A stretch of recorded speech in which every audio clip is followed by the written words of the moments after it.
જશવંત નિજાનંદીના મંગલ પ્રેમ પ્રણામ સુંદર સાતજી।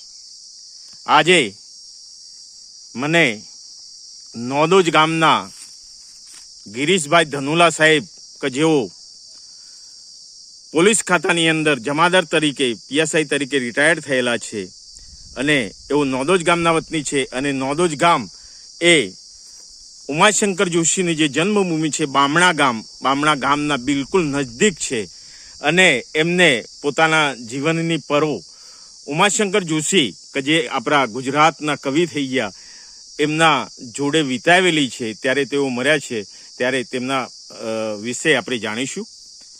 ગિરીશભાઈ ધનુલા સાહેબ।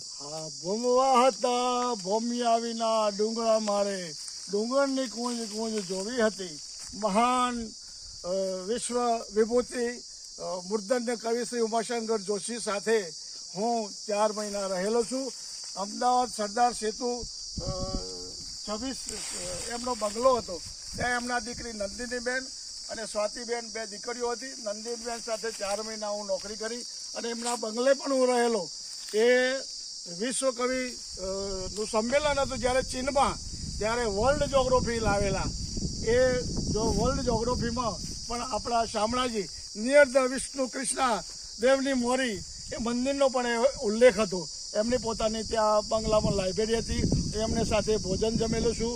એ આપણા ગુજરાત યુનિવર્સિટીમાં કુલપતિ તરીકે હતા અને આપણા રાષ્ટ્રપતિના સલાહકારમાં ઉમાશંકર જોશી એ રાષ્ટ્રપતિના સલાહકારમાં એ છે।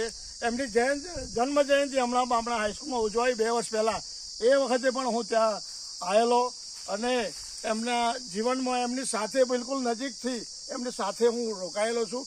ખૂબ આનંદ, આવો સુંદર સાથ આપણને મળવો મુશ્કેલ છે અને આપણે આ જોઈ રહ્યા છે હાથમતી ઇન્દ્રાસી ડેમ, એ પણ એમના ગામ નજીકમાં આવેલો છે।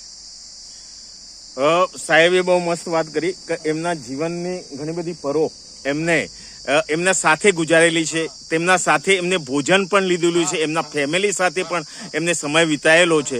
ત્યારે એમને ખરેખર વંદનીય છે એવા ગિરીશભાઈ સાહેબને હું મંગલ પ્રેમ પ્રણામ કરું છું। પ્રણામ પ્રણામ પ્રણામ।